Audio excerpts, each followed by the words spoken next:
네, 안녕하세요. 수강생 여러분, 반갑습니다. 오늘 3주차 수업을 진행을 할 건데요.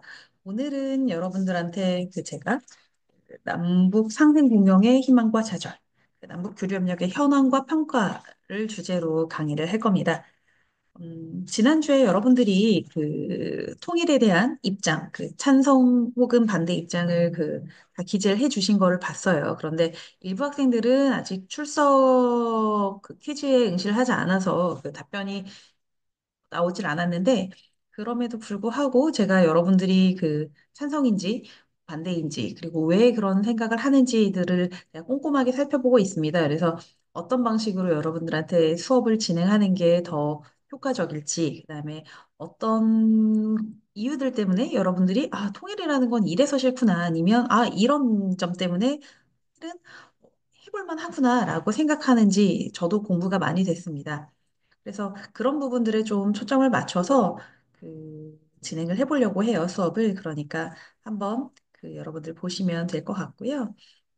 음, 지금 제가 여기서 뭐 누가 반대를 하고 누가 찬성을 했는지 이런 거 말하는 거 적절치 않은 것 같아서 그렇긴 하지 않을 거예요. 그냥 다만 그냥 제가 여러분들이 어떤 생각을 가지고 있는지 충분히 잘 파악을 하고 그리고 어떤 방식으로 여러분들한테 수업을 좀 진행을 하면 될지 힌트를 얻었다라고 생각을 하시면 되고 이 수업이 다 이제 거의 종료될 때쯤에 다시 한번 제가 여러분들한테 아마 물어보게 될 겁니다. 아니면 물어보지 않더라도 여러분들이 한번 그때 2주차 수업에서 내가 퀴즈에서 뭐라고 썼지?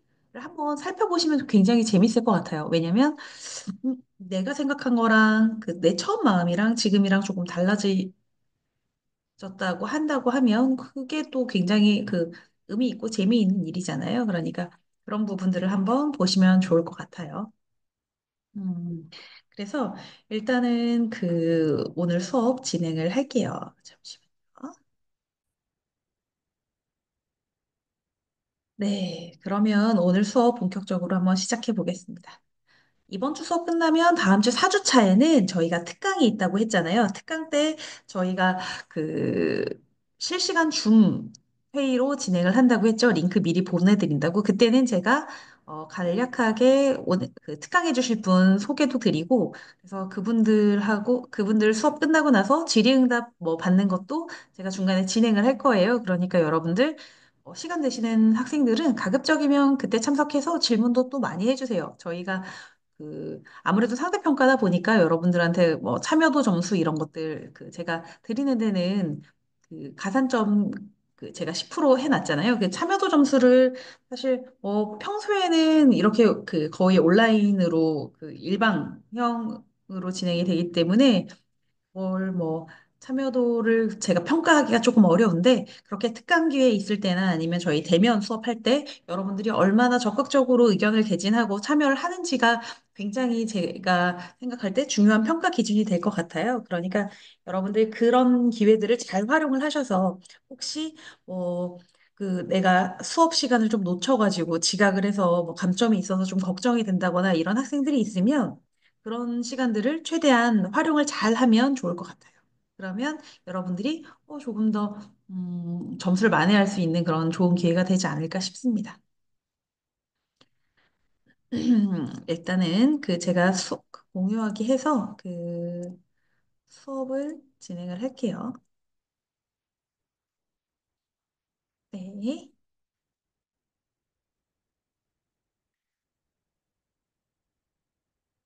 잠시만요.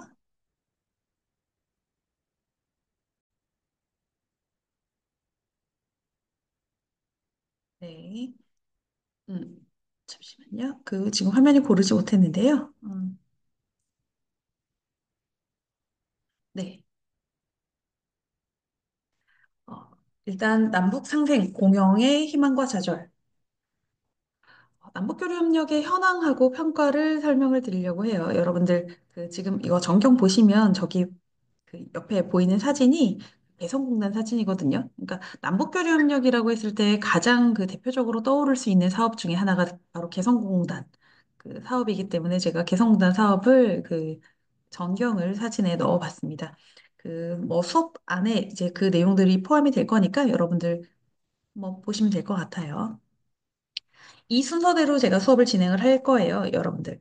남북 교류 협력이 뭔지, 그리고 남북 교류 협력의 현주소가 어떤지, 그리고 남북 경협의 그 제가 핵심이라고 했죠. 그 개성공단 사업이 어떤 사업이었는지, 그리고 그러면 남북교류협력의 과제와 전망은 뭔지, 그리고 여러분들 그 Q&A 시간을 갖도록 하겠습니다. Q&A 시간은 지금 현재 실시간 강의가 아니기 때문에 여러분들이 이 수업을 듣고 궁금해한 점을 그 퀴즈에다가 올려주실 거예요. 퀴즈에다가 올려주시면 제가 다음 주는 특강주라서 어, 좀 시간이 여의치가 않을 것 같고, 그 다음 5주차 수업 전 시간에 여러분들께 그, 드릴 겁니다. 어차피 여러분들이, 왜냐면 특강자께서는 그날 맞게는 그 피드백을 드릴 수가 없기 때문에 여러분들이 이제 그날 그뭐 실시간으로 피드백 그 받고 질의응답하고 이런 것들은 진행을 할 거기 때문에 제가 이거는 5주차 수업 전에 여러분들께 그 설명을 드리도록 할게요. 그 오늘 수업에 대한 질의응답을 여러분들이 모아주시면 어, 제 얼굴을 좀 줄이도록 하겠습니다. 위치를 바꿔야겠네요. 음. 남북 교류 협력이란 여러분들 보시면 여러분들 남북 교류 협력이 뭔지 아시나요? 기본적으로 남북 교류 협력은 남한, 한국과 북한이 서로 교류하고 협력하는 사업 자체를 통칭하는 겁니다. 그래서 굉장히 그 폭넓은 의미를 가지고 있어요. 제 사진이 얼굴이 계속 걸리네요. 남북 교류 협력의 일단 정의부터 살펴볼게요. 사전적 정의는요, 원래는 남북 교류 사업이 따로 있고 남북 협력 사업이 따로 있어요. 그런데 남북 교류 협력을 같이 저희가 붙임말로 해서 그러니까 합성어로 해서 남북 교류와 협력을 같이 이제 섞어서 얘기를 하고 있습니다. 기본적으로 교류하고 협력하고 그럼 뭐가 다르길래 그걸 두 개를 분리를 할까라고 생각을 할 텐데 그냥 교류와 협력은 굉장히 큰 차이가 있어요. 일단은 교류라는 거는요, 그냥, 쌍방이 서로 만나서 인사하는 것도 교류예요. 그러니까 그 쌍방이 서로 평면적으로 교환이 이루어지는 아주 단순한 이차원적인 관계라고 저희가 사전적 의미를 설명을 하는데 더 쉽게 얘기를 하자면 제가 여러분들하고 만나서 인사를 하고 대화를 나눠요. 이건 교류입니다. 협력하지 않았어요, 우리는. 그런데 협력을 하려면요, 남북 교류, 단순한 교류를 뛰어넘어서 쌍방이 서로 힘을 합쳐서 무언가를 새로운 걸 만들어내는 그 3차원적인 관계라고 생각을 하시면 됩니다. 그러니까 여러분들하고 제가 그냥 단순히 인사하고 제가 그 일방적으로 이렇게 그 수업을 진행하고 여러분들은 듣고 한다고 하면 이거는 교류의 한 종류라고 할 수 있겠지만 우리가 그 온라인 강의 말고 대면 강의를 통해서 여러분들하고 제가 그 여러 가지 토론을 하고 뭔가 새로운 프로젝트를 그 수행을 하고 한다고 하면 그런 거는 이제 그러니까 협력이 되는 거예요. 그래서 그냥 단순하게 인사하고 서로 대화를 하는 것, 그런 것은 교류. 그리고 뭐 서로 왕래하는 거, 누구네 집에 갔어요. 그러면 그거는 교류죠. 제가 여러분들이 제 사무실에 왔어요. 아니면 제가 여러분들 교실에 갔어요. 이런 건 단순히 교류일 수 있는데 그 단순히 교류를 넘어서 그 뭐 사무실 청소를 같이 한다거나 아니면 여러분들하고 제가 뭐 같이 그림을 그린다거나 이런 식으로 뭔가 새로운 무언가를 해서 창조를 해내는 것을 협력이라고 합니다. 그래서 교류는 좀 단순하다. 하지만 협력은 좀 더 복잡하다. 그리고 뭔가 그 상호 간에 뭔가 합의된 그런 노력을 통해서 새로운 것을 만들어내는 것이다라고 생각을 하면 훨씬 이해가 쉬울 것 같습니다. 법률적 의미는 또 따로 있어요. 왜냐하면 남북 교류협력에 관한 법률이라는 게 아예 그 제정이 돼 있거든요. 한국에. 그래서 기본적으로 법률에서는 남북 교류협력을 어떻게 정의하냐면요. 남한, 한국과 북한의 주민들, 그리고 뭐 여기서는 주민이라고 했지만 법인하고 단체를 포함합니다. 우리 한국도 그렇고 북한도 그렇고 서로를 그 국가로 인정을 하지 않기 때문에 정부를 대상으로 하진 않아요. 대신 남북 교류 협력이라는 게. 물론 남북 교류 협력이 진행이 되기 위해서는 한국의 정부와 북한 당국이 같이 이렇게 어, 협력을 하고 그다음에 상호 이제 뭔가 합의가 된 상태에서 그 교류 협력이 진행이 되지만 그럼에도 불구하고 법률적으로는 서로 상호 간의 국가로 인정을 하지 않고 있기 때문에 남한과 북한의 주민 혹은 법인이나 단체를 포함한 이 주민이 공동으로 무언가를 하는 것, 그러니까 문화나 관광, 뭐 보건의료, 체육, 학술, 경제, 뭐 이런 다양한 그 분야에 걸쳐서 할 수 있는 모든 활동을 그 남북 교류 협력이라고 합니다. 근데 여기에서 그 등에 많은 것들이 포함이 되겠지만 뭐가 빠져 있나요? 정치가 빠져 있어요. 왜냐하면 서로 정치 체제가 굉장히 다르거든요. 그런데 경제 체제도 다르잖아요. 경제 체제도 다른데 경제는 왜 들어가 있을까라고 생각을 해보시면 경제적인 그런 이득이라던가 아니면 그런 것들을 북한이 그 원하는 바가 크기 때문이죠. 서로 상호 경제적 이익이라도 있어야 서로 그 교류 협력의 그런 그 필요성이라던가 이런 것들이 충분히 더 피력이 되기 때문에 남북 교류 협력을 할 때에는 경제를 포함해서 그 남북한의 주민이 공동으로 하는 여러 가지 사업 혹은 활동을 의미를 한다. 그래서 남한과 북한의 왕래도 접촉, 교역, 협력 사업, 그리고 통신 영무 등의 제공, 이런 것들을 모두 다 포함해서 그 남한과 북한이 상호 교류와 협력을 목적으로 하는 모든 행위를 전부 다 교류 협력이라는 것으로 정의한다라고 그 남북 교류 협력에 관한 법률에서 그 정의를 하고 있습니다. 이렇게만 들으면 굉장히 뭔가 복잡하고 그런데 그렇게 생각보다 복잡하지 않습니다. 보시면 앞서 말씀드린 남북 교류협력에 관한 법률인데요. 그러면 남북 교류협력에 관한 법률 왜 만들었을까요? 언제 만들었을까요? 남북 교류협력에 관한 법률은요, 1990년 7월 14일에 그 국회 본회의에서 통과가 됐어요. 그래서 남북 교류협력에 관한 법률이 필요하다. 왜냐하면 1990년대는요, 그 우리가 1980년대 후반부터 전 세계적으로 탈냉전 모드가 그 들어섰다. 그래서 대탕트 의 시대가 열렸다라고 이야기를 많이 하는데 그 시기에 우리도 그 뭔가 북한하고도 뭔가 그 교류협력도 하고 그리고 더 이상 그 너무 적대적인 관계만 유지하지 말고 서로 평화를 위해서 노력해야 된다. 좀 더 그리고 통일을 지향하는 그런 모습들을 보여줄 필요가 있다라는 차원에서 남북한이 완전히 단절되지 않고 그 교류협력을 할 필요가 있다라는 필요성이 제기가 됐어요. 그 이전에 1988년, 여러분들 태어나기도 훨씬 전 일이죠.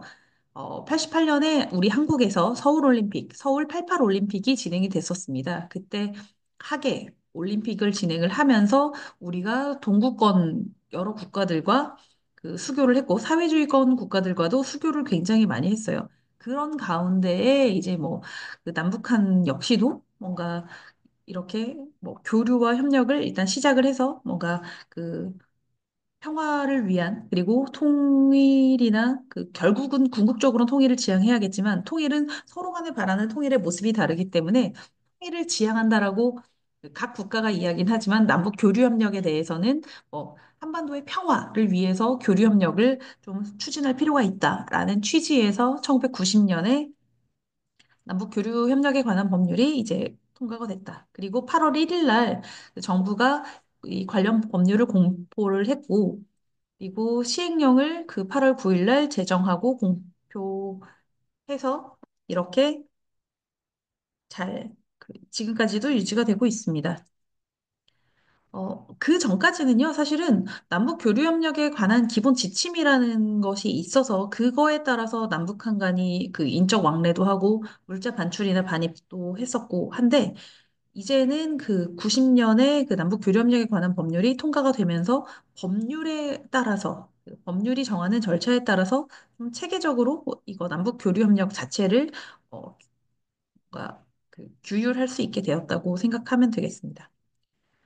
사실은 북한을 우리가 아직도 북한을 주적이라고 인식을 해요. 그리고 북한이 주적이 맞죠. 아직은 서로 총구를 겨누고 있고 휴전 상태를 유지하고 있기 때문에 북한이 적이 아니라고 할 수는 없습니다. 그런데 북한을 무작정 적대 관계로만 바라보고 서로 촛불이만 겨눌 게 아니라 약간 교류 협력의 당사자로도 본다고 하면 뭔가 관계 설정이 변화될 수 있지 않을까라는 그런 취지가 담겨져 있는 것이다. 그렇다고 해서 뭐 남북 교류 협력에 관한 법률 자체가 만들어졌다고 해서 그때부터 뭐 북한을 그 적대 관계로 생각하지 않고 북한을 화해와 협력의 대상으로만 바라봤다거나 아니면 북한하고 뭔가 우리가 공식적으로 뭐 수교 관계를 맺었다거나 이렇게 생각하시면 안 돼요. 기본적으로 남북한은 서로 상호간이 아까도 말씀드렸죠. 국가로 인정을 하지 않고 있기 때문에 기본적으로 그냥 남북한이 아주 적대적인 관계에서 좀 그래도 이야기는 해보자. 교류와 협력을 할 수 있는 그런 관계로 한번 전환시켜보자. 그리고 한반도의 평화를 위해서 적대적인 관계가 계속 유지가 된다고 한다고 하면 기본적으로 일반 국민들이나 우리 일반 국민들이 다 군에 가잖아요. 군에 가서 이렇게 굉장히 소모적인 그 국방비 이런 소모들이 있을 수밖에 없기 때문에 국방비 경쟁도 그렇고 있을 수밖에 없기 때문에 이런 부분들을 어떻게 하면 좀 잘 해결을 할 수 있을까 하는 데에 좀 초점을 맞춘 법률이다라고 생각을 하시면 될 것 같아요. 남북 교류협력의 목표 및 기대 효과. 남북 교류협력을 그럼 왜 하려고 했을까요? 어떤 목표를 가지고 했을까요? 남북 교류협력을 하려고 했던 가장 큰 이유는요. 아까 앞서 말씀드렸죠. 뭐 보건 의료도 있고 지금은 뭐 기후 같은 것도 추가가 되긴 했어요. 기후 뭐 보건 의료 그다음에 뭐 전염병 그리고 뭐 경제 뭐 사회 문화 우리 스포츠 교류를 진짜 많이 했잖아요. 그래서 체육 이런 좀 다양한 분야들 비정치적인 그런 분야 그래서 좀 더 민감도가 낮은 분야들을 중심으로 해서 남북 교류가 좀 활성화된다고 하면 남북 관계 또한 좋아지지 않을까라는 희망적 사고에 의해서 그 남북 교류 협력을 시작하게 됐습니다. 그런 목표를 가지고. 그래서 남북 교류 협력이 재개가 된다고 하면, 그리고 활성화가 된다고 하면, 한반도 상황을 좀 안정적으로 관리할 수 있는데 도움을 주지 않을까라는 그런 그 기대를 가지고 있었고, 남북 교류 뭐 협력에 대해서 이렇게 국민들의 편의성이나 접근성을 강화할 수 있지 않을까라고 하는 이 말 굉장히 어렵죠. 이게 무슨 얘기냐면 지금은 여러분들이 북한 가고 싶어요. 갈 수 있나요? 없어요. 북한을 가고 싶다고 갈 수 있는 것도 아니고 북한하고 뭔가 교류 협력을 여러분들이 개인적으로 하고 싶다고 해서 할 수 있지 않아요. 기본적으로 그 국가의 그 우리가 통일부의 예를 들어 방북을 한다고 할 때 아니면 북한 주민하고 접촉을 하려고 할 때 아니면 북한하고 무슨 사업을 하려고 한다고 하면 기본적으로 통일부의 그 승인을 받고 우리가 정부에서 승인을 받아서 그 진행을 해야 되는데 만약에 그 우리가 그 법률로 이걸 정하지 않고 한다고 하면 여러분들 북한 주민들 어디서 만날 거예요? 우리가 서로 왕래할 수도 없고 한데 기본적으로 그러면 뭐 그 제3국에서 만나서 은밀하게 뭔가 만남을 진행한다거나 그런 건 굉장히 위험한 일이거든요. 그러니까 남북 교류 협력을 진행을 하고 싶어 하는 일반 국민들도 굉장히 많아요. 그렇게 일반 국민들도 굉장히 많기 때문에 이런 국민들의 편의성, 그러니까 좀 더 편리한 방식으로 그 북한하고 남북 교류 협력을 진행하려고 하는 국민들의 그런 편리성을 그 높여주고, 그다음에 단순히 그냥 내가 북한 주민 한번 만나보고 싶은데 아니면 북한이 뭐 물난리가 나거나 아니면 가뭄이 뭐 엄청나게 심해서 북한 주민들한테 뭔가 도움을 주고 싶은데 어떻게 해야 되지? 라고 하는데 그런 것들을 좀 관리하기 편하게 접근하기 편하게 만들어주기 위해서 남북 교류 협력을 그 진행을 하려고 하는 것이다 라고 이야기를 생각을 하시면 됩니다. 그런데 제가 아까 말씀드렸죠. 그 우리가 북한하고 그 체제가 다르다고 북한하고 체제가 다른 가장 대표적인 게 정치 체제, 경제 체제예요. 그런데 정치 체제는 사실 굉장히 국가의 근간이라고 할 수 있기 때문에 정치 체제에 대한 부분이 서로 뭐 정치 교류를 한다는 거는 뭐 이제 당국자 간의 회담이라던가 이런 것들을 정치 교류에 저희가 나중에 통계에 포함을 시키긴 하지만 일반 국민들이 그 뭐 정치 체제를 관련해서 뭐 교류나 이런 걸 하긴 쉽지 않잖아요. 협력을 하기에는. 그런데 이제 경제 같은 경우에는 서로 체제가 다르지만 얼마든지 상호 이득이 발생할 수 있는 그런 협력들이 가능하다. 단적인 예로 중국은 사회주의 국가예요. 그리고 그 중국 이외에도 많은 사회주의 국가들 뭐 들하고도 우리가 경제 협력은 진행을 하잖아요. 그러니까 우리도 북한하고 못할 게 없다. 그러니까 북한하고도 한번 경제 협력을 해보는 게 어떠냐. 그래서 경협은 경제 협력의 줄임말이거든요. 그래서 남북 경협 같은 것들을 한번 진행을 해보자라는 그 의견들이 굉장히 많이 개진이 됐었습니다. 기본적으로 남북 경협이 이야기를 하는 거는요. 남북한 간의 물품을 반출하고 반입하는 걸 얘기를 합니다. 그리고 뭐 제3국을 단순 경유하는 중개 무역도 포함을 시키고 있고요. 반출 반입은요. 남북한 간의 물자가 이동하는 것을 전체를 다 포함을 하는 거예요. 뭐 매매일 수도 있고, 뭐 교환일 수도 있어요. 그리고 아니면 해준 임대차일 수도 있고, 사용대차는 그러니까 뭐 기계류나 이런 것들을 사용할 수 있는 그런 그 권한을 그 토대로 해서 이렇게 주는 걸 수도 있고, 아니면 그냥 단순히 증여를 하는 걸 수도 있고요. 다양한 원인으로 해서 남북한 간에 물품 이동이 발생을 하면 이거는 남북한 간의 물품 반출입이라고 저희가 이야기를 합니다. 그리고 제3국을 경유하는 단순 중개 무역들도 여기에 포함을 시켜주고 있었어요. 뭐 단적으로 그 얘기를 하면 우리가 왜 그 북한에서 뭐 그 엄청나게 큰 사고들이 일어나거나 아니면 가뭄이나 이런 식량난 같은 걸로 시달릴 때 우리가 뭐 옥수도 보내주고 쌀도 한때는 보내주고 그랬었죠. 그 유엔에서 제재를 받기 전에는 이렇게 식량들을 보내주는 거 이건 증여잖아요. 기부 행위니까. 이렇게 증여를 하는 것도 포함이고 개성공단 같은 경우에는 저희가 여기서 만드는 원재료를 보내주고 그다음에 거기에서 뭐 이렇게 가지고 오는 거 이런 것도 물품 이동도 전부 다 이렇게 그 물품의 반출입에 포함이 됐었다는 거. 그리고 제3국을 단순 경유하는 중개무역의 가장 대표적인 예는 뭐가 있냐면요. 제가 예전에 한참 경협이 그 활성화됐을 때 그 북한에서 사업을 하시는 분들을 굉장히 많이 그 인터뷰를 했었어요. 그런데 그때 이제 만났던 가장 인상적인 분이 누구였냐면 그 해산물을 파는 분이셨어요. 조개. 여러분들 우리나라에서 조개 굉장히 많이 나잖아요. 서해안에서 특히나.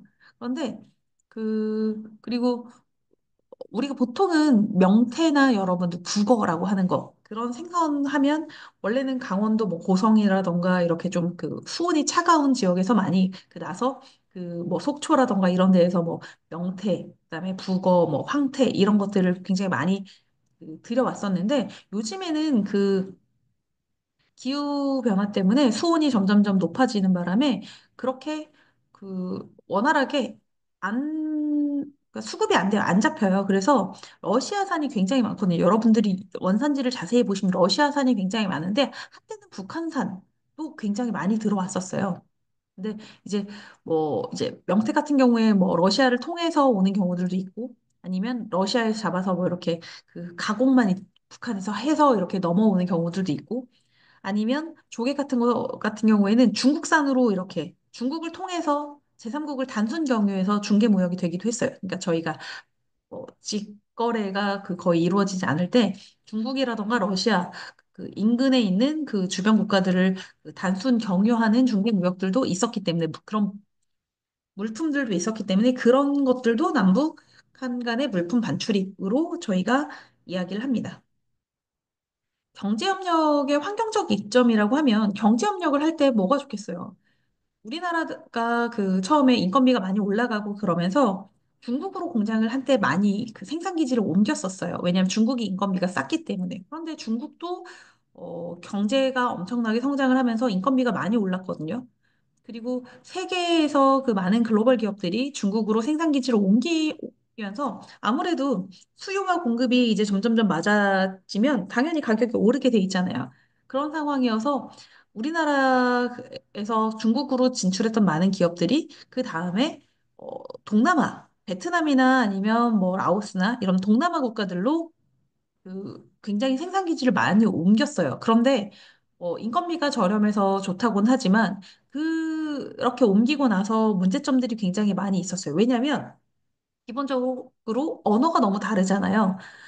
우리나라에서 생각을 해보면 우리나라가 국어를 가지고 있고 우리 모국어가 있잖아요. 그러니까 우리가 한글을 배우고 국어를 사용을 하고 있는데 이 한글을 사용을 하고 그다음에 여러분들이 기본적으로 외국어는 영어를 저희가 배우죠. 그리고 뭐그 나중에 고등학교 가면 제2외국어로 뭐 저는 그 프랑스어를 배웠었는데 뭐 일본어도 많이 배우고 중국어도 배우고 뭐 독일어도 배우고 다양한 언어를 배우지만 어쨌거나 어 많은 사람들이 한글은 기본적으로 우리나라 사람들 거의 다 알아요. 읽고 쓰고 말하는데 전혀 문제가 없죠. 왜냐면 우리 모국어기 때문에.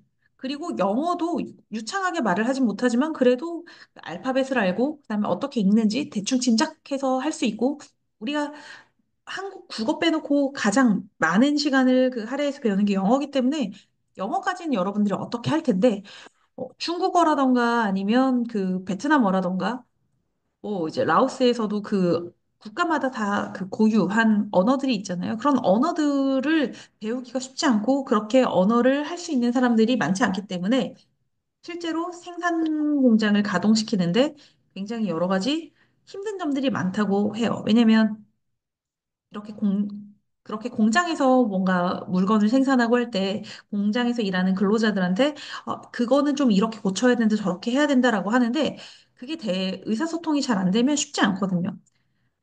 저희 아버지께서도 중국에서 그 김치 공장을 잠시 그 운영을 하셨었는데 그때 생각을 해보면 언어가 안 통하니까 뭔가 일을 수정해서 새로 시키는데 굉장히 힘들어요. 그리고 뭔가가 중간에 잘못된 걸 발견을 할 때 하더라도 그 잘못된 일을 다시 뭔가 고쳐서 뭔가 수정하고 그다음에 이게 왜 잘못된지 설명하는 게 너무 어려운 거예요. 그래서 그 할 수 없이 뭐 통역을 쓰기도 하는데 그 통역이 제대로 그 우리의 의사를 전달을 하는지 이런 거에 대한 그런 그 개런티를 받을 수 없잖아요. 그러니까 항상 일하면서도 불안하고 이런 것들이 있거든요. 그리고 일단 기본적으로 육로로 다닐 수가 없고 굉장히 멀리 있잖아요. 그러니까 지리적으로 멀기 때문에 물류 비용이라던가 이런 것들이 굉장히 많이 들어가요. 그러니까 거기서 계속 현지에서 그 머물 수 있는 게 아니고 우린 한국을 왔다 갔다 해야 되는데 한국을 왔다 갔다 하려고 하면 비행기 값도 어쨌든 많이 들고, 그다음에 물건을 다 만들어서 다시 한국으로 들여올 때에도 물류 비용이 굉장히 많이 들고, 이렇기 때문에 생각보다 인건비가 엄청나게 저렴하지 않다고 하면 물류 비용이랑 그다음에 그 실제로 그 생산되고 나서 그 소비자한테까지 전달되는 그 시간을 비용으로 환산을 하거나 이랬을 때 생각보다 이점이 엄청나게 많지 않은 경우들도 발생을 해요. 그렇기 때문에 음, 지리적인 그 접근성, 인접성이 굉장히 중요한데 남북한 같은 경우에는 지금은 38선으로 갈라져 있고 DMZ도 있고 그래서 서로가 그 육로로 왕래를 지금 뭐 일단 육로를 전부 다 왕래를 못하게 끊어놨지만 육로를 이으면 언제든지 이어서 다닐 수 있잖아요. 실제로 그렇게 해서 육로로 우리가 서로 상호 왕래를 하기도 했었고요, 북한하고. 그렇기 때문에 지리적으로 굉장히 인접해요. 그리고 저희가 뭐 기차도 선로도 연결해서 다닐 수 있으니까 많은 물량을 한꺼번에 실어 나를 수도 있고. 그래서 이런 지리적 인접성이 굉장히 큰 이득이다. 이득을 가져다 줄 수 있다. 서로에게. 그리고 언어적 동질성 이 부분은 사실은 어,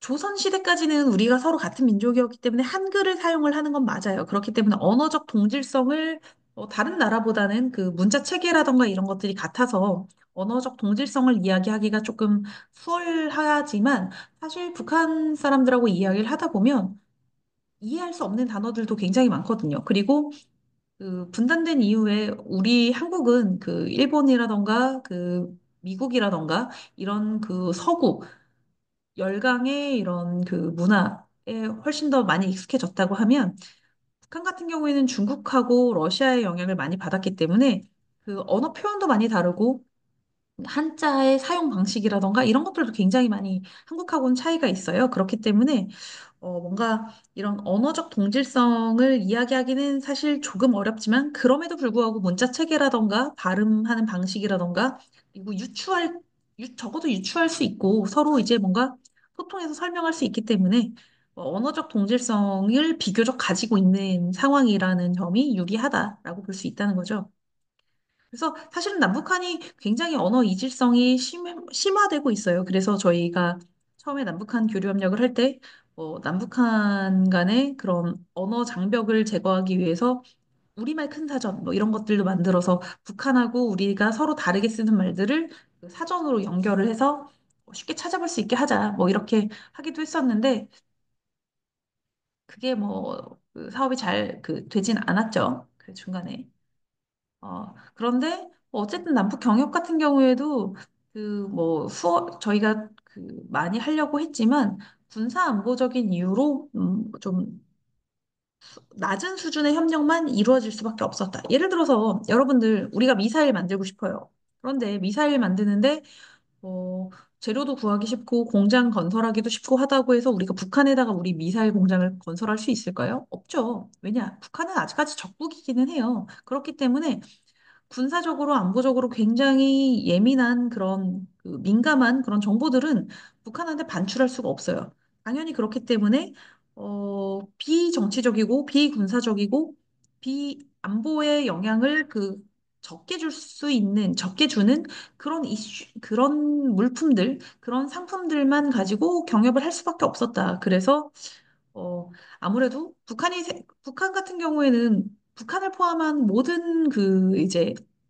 저개발 국가들, 경제적으로 좀 낙후된 국가들은 선진 기술을 배우고 싶고 선진 그런 국들의 자본과 선진 기술력과 그다음에 그들이 가지고 있는 그런 생산 노하우 이런 것들을 배우고 싶어 해요. 그래야 자기 나라의 산업이 빠르게 발전할 수 있기 때문에. 그런데 우리 같은 경우에는 북한한테 그렇게까지 많은 걸 열어주고 사업을 할 수가 없다. 그렇기 때문에 뭐 개성공단 같은 경우에 굉장히 큰 규모로 남북 경협이 진행이 됐지만 대체로 의류 기업이었어요. 의류 봉제 기업. 그러니까 그거는 노동 집약적 산업만 주로 들어갈 수밖에 없다. 그게 약간 한계이다.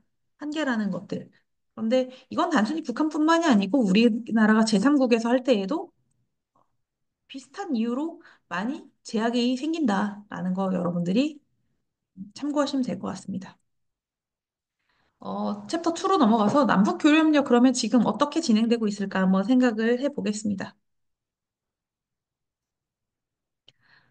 남북한이 지금 교류협력을 한 거는요, 굉장히 뭐 오래됐잖아요. 그런데 여기서 보면 2020년 자료예요.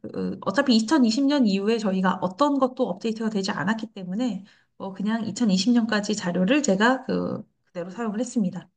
남북한이 분단 이후에 오랜 시간 동안 갈등을 엄청나게 겪어왔죠. 그리고 서로 그냥 휴전인 상태로 있었던 게 아니라 끊임없이 무력 도발을 해왔어요, 북한이. 한국은 북한을 향해서 한 번도 직접적인 타격이라던가 공격을 한 적이 없지만 북한 같은 경우에는 천안함 폭침, 연평도 포격 이런 것들을 끊임없이 하고 있고 ICBM, 그다음에 SLBM 그리고 중장거리 탄도미사일 시험 발사 이런 것들을 어, 지금 계속 해오고 있잖아요. 그렇기 때문에 남북한이 아주 갈등을 겪고 있고 서로 긴장이 수시로 고조되는 건 어쩔 수 없는 상황이었다.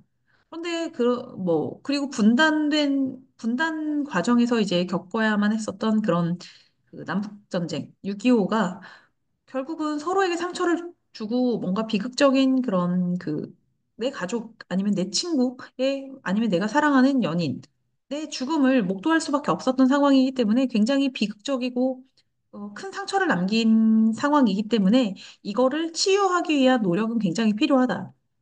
왜 어르신들이 굉장히 공산당 빨갱이 이런 말씀을 원색적인 그런 비난 같은 걸 하시면서 그 아주 히스테릭하게 신경질적으로 반응하시는 이유가 내가 사랑하는 나의 가족이 아니면 내 친구가 한국전쟁 당시에 인민군으로부터 죽음을 당했기 때문에 그렇게 불만을 가지고 북한이라고 하면 치를 떨 수밖에 없는 거예요. 내 가족을 해했잖아요. 내가 사랑하는 내 친구들 아니면 내 주변 사람들을 다치게 했잖아요. 그런 것들 때문에 결국은 이 상처 치유가 쉽지 않은 상황이다. 그리고 우린 더구나 단절돼 있어서 서로 사과할 기회도 없었고, 서로 사과를 받을 기회도 없었고, 어떤 게 문제였는지 서로 대화할 그런 상황이 아니었기 때문에 그런 여러 가지 문제점들이 있었지만, 그럼에도 불구하고 남북한이 탈냉전 무드에 맞물려서 대화와 교류의 노력을 꾸준히 해오긴 했었다. 우리가 여기 이 날짜는 그래서 여러분들이 아주 우리한테 유의미한 날짜니까 우리가 여러분들이 중고등학교 때, 초등학교 때 우리가 국사 배우잖아요. 국사 배울 때 한국 전쟁 같은 거에 대해서 너무 깊이 있게 다루지 않고 너무 짧게 배워요. 그 앞에 고조선부터 조선시대에 대한 거는 날짜 외워가면서 우리가 공부를 하는데 사실 우리가 정작 알아야 될 지금 한국전쟁, 그다음에 근현대사에 대해서는 너무 등한시에서 사실 수업을 좀 하긴 하거든요. 그래서 여러분들이 이런 날짜들, 우리 역사에서 도저히 잊을 수 없는 그런 날짜들은 여러분들이 기억을 좀 했으면 좋겠습니다. 그래서 1953년에 6.25 전쟁을 휴전을 했었어요, 저희가. 휴전한 이후에, 그러니까 우리가 그 남북한으로 완벽하게 분단이 확정돼서 지금 이 현재의 남북한의 그런 그 모양이 갖춰진 게 1953년이다. 이거를 여러분들이 좀 기억을 잘 해줬으면 좋겠어요. 휴전 이후에 다시 대화를 이제 시작한 게 1971년이에요. 그, 뭐, 71년에 뭐, 그 남북 당국 간에 이제 그 회담을 한번 해볼까 했는데 뭐, 잘 이루어지지는 않았었죠. 그래서 2020년까지 그 남북한이 공식적으로 667회를 만났었다. 당국 간의 대화 667회였고, 정치회담은 그중에서 261회였어요. 근데 여기서 정치회담이 조금 많은 이유가 그런 남북한이 일단은 뭐 하다못해 이산가족을 상봉하게 하려고 한다. 그러면 바로 인도주의 회담부터 들어가는 게 아니고 정치 당국자들이 먼저 만나서 이렇게 회담을 하잖아요. 그러다 보니까 정치 회담이 좀 많은 거지. 우리가 남북한이 서로 정치 분야에 대해서 뭔가 교류 협력을 활발하게 진행을 해서 그런 건 아니다라는 거 여러분들이 알아두시면 좋겠습니다. 그래서 인도주의 회담은 주로 이산가족 상봉 아니면 그 서로 수혜물자 아니면 뭐 전염병 지원 이런 것들을 주로 인도주의 회담에 포함을 시키고요. 사회문화회담 같은 경우에는 주로 이제 스포츠 문화 교류 이런 것들을 사회문화회담에 포함을 시키고 있습니다. 그리고 군사회담 같은 경우에는 우리가 서로 그 가장 최근에는 문재인 정부 때였죠. 문재인 정부 때 그 DMZ 일원에서의 철조망 일부 하고 그다음에 GP 일부 철수하고 이런 것들 하면서 군사회담을 굉장히 많이 진행을 했었어요. 이런 군사회담 같은 거. 그리고 경제회담 같은 경우에는 아까 말씀드렸듯이 남북 경협을 진행을 하기 위해서 하는 여러 가지. 그러니까 개성공단 관련해서도 당연히 경제회담을 굉장히 많이 진행을 할 수밖에 없었겠죠. 그래서 그런 내용들이 여기에 다 포함된다. 남북 교류협력 역사 보시면 1960년대까지 남북 교류협력은 거의 없었다고 보셔야 돼요. 완전히 닫혀 있었어요. 53년 그 휴전 이후에 60년대까지는 아예 거의 전무했었는데 1970년대부터 1980년대는 조금 서로 한번 좀 교류협력을 한번 해볼까 하고 이제 한번 터치해보는 시기였다 생각하시면 될 것 같아요.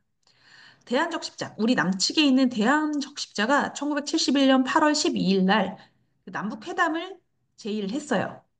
그래서 남북조절위원회를 통해서 그 경제인 및 물자 교류를 하자라고 해서 73년에 이렇게 또 제의를 했는데 실제로 이루어지진 않았었고요. 그리고 그 한국이 그 굉장히 수혜를 크게 입었을 때 북한이 수제 물자를 지원을 한다 이러면서 이제 남북 간의 경제 회담이 또 이루어진 적이 있었고요. 그리고 이제 남북한의 근본적인 정책 전환기는 1980년대 후반에 이제 말씀드렸죠. 그 동구권이 붕괴되고 냉전 체제가 이제 해체가 되면서 그 전 세계적으로 탈냉전 모드가 확산되기 시작했다. 그 안에서 그 남북한 역시도 불신하고 서로 대결하는 그 구조를 좀 신뢰와 협력의 구조로 바꿔볼 필요가 있지 않나 하는 그런 생각에서 근본적인 정책 전환을 모색을 했던 시기다. 1990년대가. 그래서 그 1980년대 후반부터를 보통 이렇게 보는데 그래서 1988년 7월 7일 날 민족 자존과 통일 번영을 위한 특별선언을 그 발표를 하고 1988년 10월에 남북한 간의 교역을 허용하는 대북 경제개방 조치를 단행을 했었습니다. 그리고 89년 6월에는요, 남북 교류협력에 관한 기본 지침을 준비를 했었고, 아까 앞서 말씀드렸죠. 1990년 8월에 남북 교류협력에 관한 법률, 그리고 남북협력기금법 등 이제 관련 법령을 제정해서 남북 교류협력의 제도적인 기반을 마련했다. 이 부분이 굉장히 중요해요. 사실은 우리가 남북 교류협력을 진행을 하는 건 전부 다 이 1988년, 그러니까 88년부터 그 1990년에 있었던 이거 이 체계를 가지고 지금 저희가 계속 남북 교류협력을 진행을 하고 있기 때문에 이 부분은 여러분들이 아주 잘 기억을 해 놓으셨으면 좋겠습니다. 근데 이렇게 아무리 제도적 기반을 잘 마련을 해도요, 남북 교류 협력이 일순간에 잘 이루어지진 않았어요. 부침이 굉장히 많았어요. 잘 되려다가도 안 되는 일들이 훨씬 많았어요. 왜냐? 일단 1993년 3월에 북한이 핵 확산 금지 조약 NPT라고 여러분들 익숙하죠? NPT에서 탈퇴를 하고 그러면서 이제 그 북한의 핵 위기, 1차 핵 위기가 이렇게 확산이 됐고, 그리고 저희가 그 뭐 개성공단하고 그 전에 금강산 관광 같은 거 진행을 할 때, 금강산 관광도 2008년에 그 중단이 됐어요. 박왕자 씨 피살 사건으로. 그리고 2010년에는 그 연평도 천안함 폭침 폭격 사건이 이제 잇따라 일어나면서 2010년 그 이명박 대통령 때죠. 오이사 조치를 이제 단행을 해서 남북 교류 협력이 사실상 개성공단 그 사업이랑 인도주의적 지원 사업 빼놓고는 전부 다 사실상 전면 중단된 상태에 이르렀었다. 그래서 개성공단 중심으로 남북 교역량 자체는 꾸준히 증가를 하고는 있었지만 어, 그 밖에 좀 기타 많은 다양한 사업들, 다양한 분야에서 원래 교류협력을 추진을 하려고 했었다고 했잖아요. 그런데 그러진 못했다.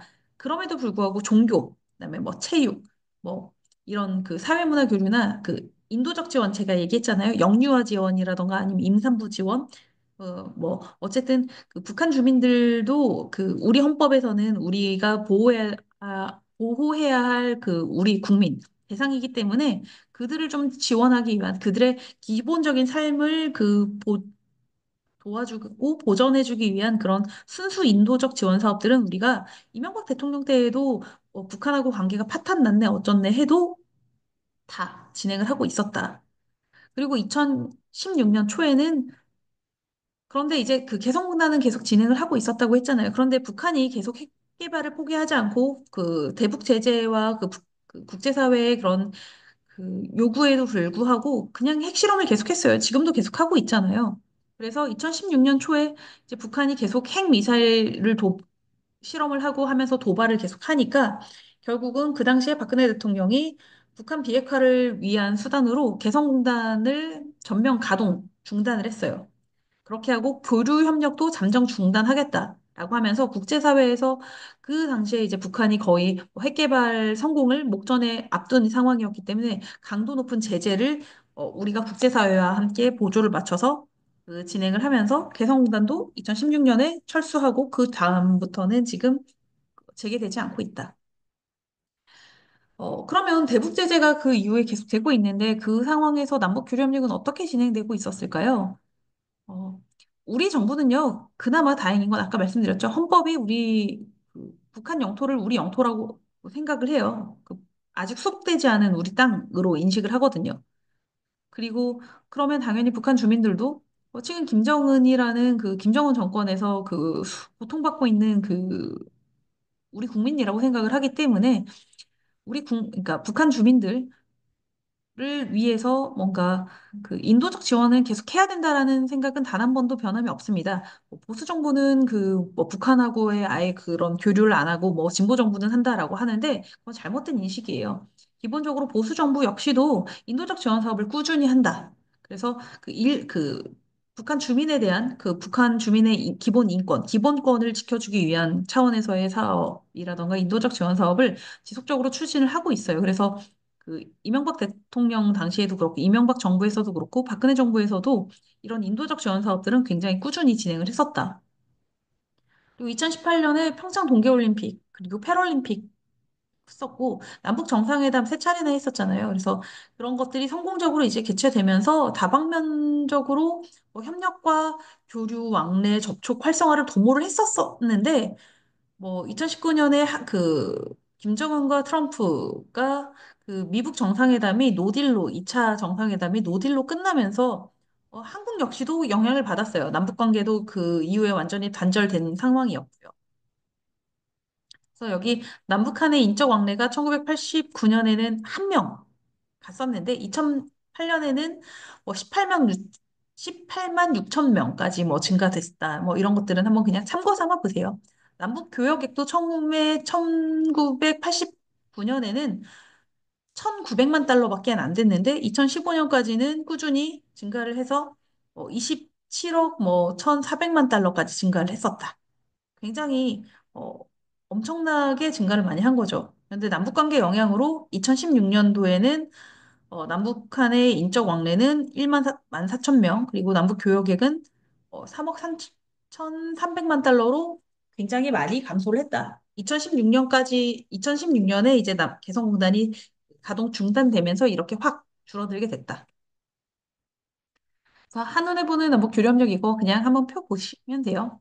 30년 정도 그 남북 교류 협력이 이제 뭐 진행이 됐었는데, 그래서 뭐 그 왕래한 총 인원 보시면 그 다 2020년 12월 말일자로 진행이 된 거, 그러니까 돼 있는 통계예요. 왜냐면 그 이후에는 실제로 뭐 진행된 게 없어서요. 그래서 그 이렇게 다 어, 선박이 얼마나 많이 왔다 갔다 했고 철도를 가지고 얼마나 많이 왔다 갔다 했고 항공기도 얼마나 많이 왔다 갔다 했는지 이런 것들을 볼 수 있다. 남북교류협력 사업 종류 그냥 간단히 살펴볼게요. 남북경제협력은요, 기본적으로 남북한 주민이 합작하거나 단독 투자하거나 아니면 제3국가의 합작 투자하는 거 가능해요. 그리고 북한 주민을 고용하는 거, 그리고 아니면 우리나라의 그런 그 인력을 역으로 북한에 취직시키는 거, 이런 것들도 가능하고, 그다음에 행사 개최하는 거, 그다음에 조사나 연구 활동, 이런 것들 모두 다 가능하다. 사업의 규모나 계속성이나 아니면 뭐 경제관계 특성 고려해서 통일부 장관이 인정을 하면 경제협력 사업에 전부 다 포함을 시켰어요. 굉장히 폭넓게 그 인정을 하고 있다. 그리고 사회 문화협력 사업 같은 경우에는 교육, 그다음에 학술, 문화예술, 종교, 보건, 과학, 체육, 출판 보도. 왜 우리가 그 언론 보도 보다 보면 북한 뭐 조선중앙통신, 그다음에 그 노동신문 이런 것들 많이 인용을 하잖아요. 이런 출판 보도 같은 것도 서로 이제 인용을 해다가 이제 쓸 수 있는 거. 이런 것들도 여기 전부 다 사회문화협력 사업에 포함이 되는 거긴 하죠. 그래서 그 남북한 주민, 아까 말씀드렸죠. 정부를 빼고 법인이나 단체는 포함해서 주민이 공동으로 행하는 비영리적 활동을 이야기를 하는 거다. 그리고 마지막으로 인도적 대북 지원 사업이다. 단순한 긴급 구호를 많이 해요. 그러니까 뭐 물난리가 나거나 가뭄이거나 아니면 화재가 발생을 했거나 이럴 때에 이제 긴급 구호 를 하기도 하지만 아까 말씀드렸죠. 영유아, 취약계층 대상 지원 사업을 많이 한다고.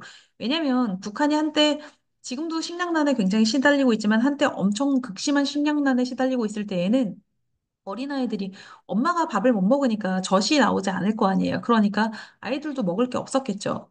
그래서 뭐 영양실조라던가 이런 걸로 죽는 아이들이 너무 많았기 때문에 그때 뭐 분유를 보내준다거나 이런 식으로 해서 아기들을 키우는데 좀 도움을 줄 수 있는 그런 것들을 그 많이 했었어요. 그래서 그리고 또 농업이나 축산, 산림, 환경 분야 에서 이제 북한 주민들이 실질적으로 삶에 도움을 받을 수 있는 그런 사업들을 많이 진행을 했었다. 그래서 이런 그 모든 협력 사업들은 남북 교류협력 시스템 홈페이지에서 신청을 하는 해서 이렇게 절차를 밟아서 하면 된다. 혹시라도 나중에 남북 교류협력 사업이 재개가 된다고 하면 그냥 내가 북한 누군가를 억지로 만나서 하는 게 아니고 공식적으로 이렇게 그 교류협력 시스템 홈페이지를 통해서 신청을 해야 된다. 알아두시면 될 것 같고요. 기본적으로 남북 교류협력에서 교류협력을 재개하는 거는 그 체육하고 종교 분야에서 남북 교류를 재개를 하려고 많이 해요. 그래서 민족 동질성 회복을 하기 위해서 아까 말씀드렸죠. 민족 동질성, 언어적 동질성을 회복하기 위해서 결의말 큰사전 편찬 등을 추진을 했었어요. 그래서 결의말 편찬 그 사업을 하기 위한 전담 그 뭐 재단도 따로 이렇게 설립이 돼 있고요. 그런데 뭐 제대로 지금 이게 그 완결이 되지는 않고 있는 상황이고, 그다음에 그 교류협력 활성화 같은 경우에는 보면 뭐 학술, 언어, 역사, 뭐 교육, 문화유산 이런 다양한 분야에서 사회문화 협력을 좀 확대하기 위해서 노력을 했었다. 그리고 지자체 차원에서 교류협력들도 추진을 많이 했었어요. 특히나 우리나라에서 지자체 차원의 교류협력이 굉장히 활발하게 진행이 됐었거든요.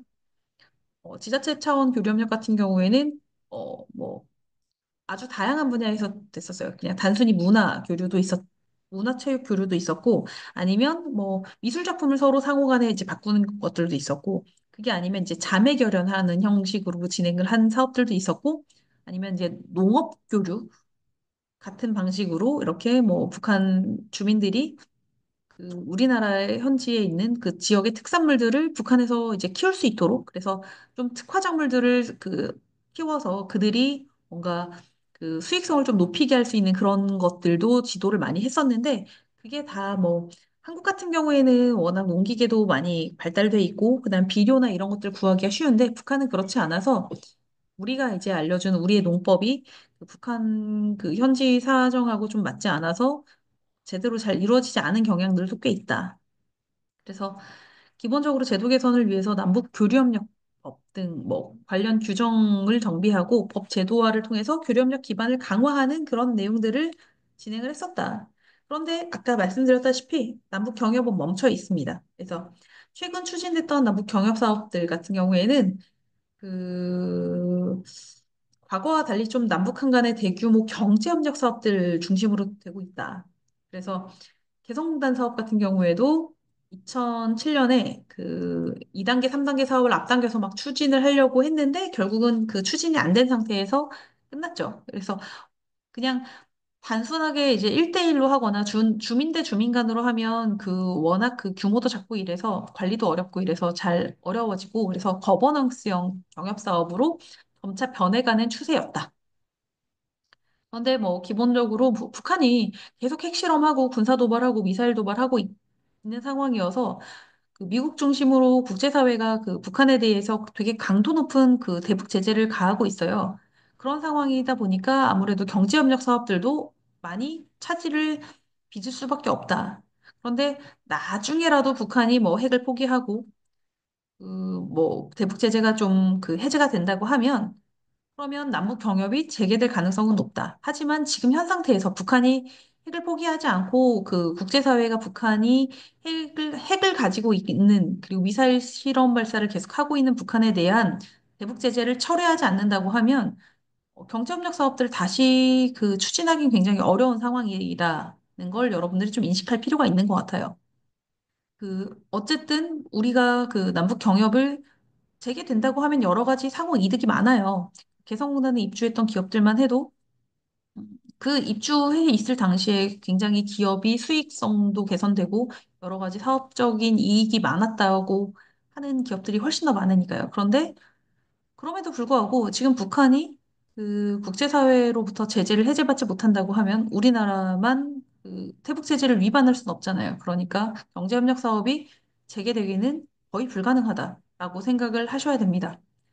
천안함 폭침을 한 이후에 북한이 천안함을 폭침한 이후에 이명박 정부에서 오이사 조치 실행됐다고 했잖아요. 그때 남북 경협이 사실상 중단이 됐었어요.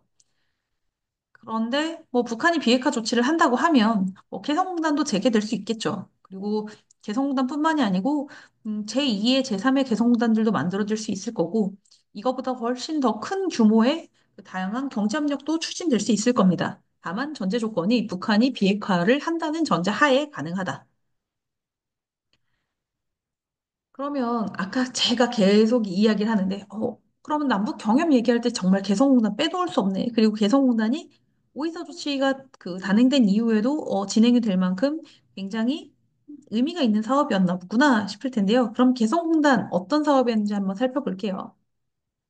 여긴 사진 중심으로 한번 보시면 될 것 같아요. 개성공단 보시면요. 음, 그 지금 정주영 회장이 소떼 몰고 이제 방북해가지고 이제 개성공단 뭐 필요하다. 김정일 그 하고 같이 만나서 뭐 이제 개성공단 같은 거 한번 추진해보자라는 이야기를 했었고 그래서 개성공단 개발에 대한 합의서를 체결을 했었어요. 2000년 8월 22일에. 그래서 공업지구 건설 운영에 관한 합의서를 그 체결했는데 그 당시에 주체가 현대아산과 북한의 조선아시아 태평양 평화위원회 민족경제협력연합회였어요. 자, 말씀드렸죠? 남북한의 주민 간, 그러니까 단체나 법인은 포함해서 주민 간만 병협을 할 수 있다고. 그러니까 서로가 상호 국가로 인정하지 않기 때문에 국가 간 사업을 진행할 수 없어서 현대아산이 한국에서는 대표적으로 개성공단 개발 사업을 추진을 했었습니다. 그래서 개성 지역에 2천만 평 규모로 공업지구랑 배후도시를 건설을 하기로 했었고, 개성 지역은 그 공장, 뿐 아니라 뭐 문화관광, 상업도시로 건설하겠다라는 원대한 계획을 세우고 있었어요. 개성이 굉장히 문화재라던가 그 고려 시기에 그런 문화재들이 많기 때문에 사실은 문화관광의 도시로 발전시키기에 굉장히 적합한 그 지역이기는 해요. 그래서 남북한의 자본, 기술, 인력을 효율적으로 결합해서 세계적인 수출 단지로 조성을 하겠다라는 거였어요. 한국의 자본, 그리고 기술력, 그리고 북한의 저렴한 인건비, 인력을 효율적으로 결합을 한다고 하면 얼마든지 어, 제2의 그 중국이 될 수 있을 거라고 생각을 했었어요. 그래서 외화도 벌고, 그다음에 남북한이 서로 상호 그 이제 뭔가 경제적 이익을 그 확보를 할 수 있으니까 민족 공동의 경제 발전의 터전이 될 수 있다라고 생각을 했었는데 뭐 이게 쉽지 않았죠. 개성공단은 입지 여건이 굉장히 좋았어요. 아까 그 우리가 경협에서의 그런 장점을 이야기할 때 이야기했었잖아요. 지리적 인접성이 굉장히 중요하다고. 그런데 서울 광화문에서 개성공단까지 60km밖에 안 돼요. 그리고 개성공단에서 개성시까지는 8km밖에 안 돼요. 그러니까 서울 인천에서 개성공단까지 1시간이에요. 시속 60km로 달려도 1시간이면 도착하는 거리였다. 물론 이게 이제 직선거리 기준이니까 뭐 실제로는 이거보다 조금 더 시간이 걸리긴 했지만 그럼에도 불구하고 굉장히 가까운 거리였다. 육로로도 얼마든지 통행이 가능하고 그리고 개성공단에서 평양까지는 좀 더 시간이 오래 걸렸죠. 평양까지 거리가 좀 있으니까. 그래서 총 면적은 2천만 평이었는데 그 안에서 공장 구역이 한 3분의 1, 한 800만 평 정도 되고 그 나머지 생활관광 상업구역이 그 나머지를 차지하고 있었다. 그래서 개성공단 개발 계획 이렇게 수립이 돼 있었는데 뭐 골프장도 있고 뭐 그 굉장히 크게 돼 있죠. 근데 그 일단은 제 1단계 여기 빨간색 테두리로 되어 있는 게 1단계 상업구역이고요. 그다음에 2단계까지 확장을 했을 때, 3단계까지 확장했을 때 이렇게 크게 하려고 했었다라는 거. 그래서 그 그냥 개성공단 같은 경우에는요, 굉장히 평야 지역이기 때문에 공단을 뭐 개발을 하거나 아니면 신도시를 건설하기에 되게 적합한 부지예요.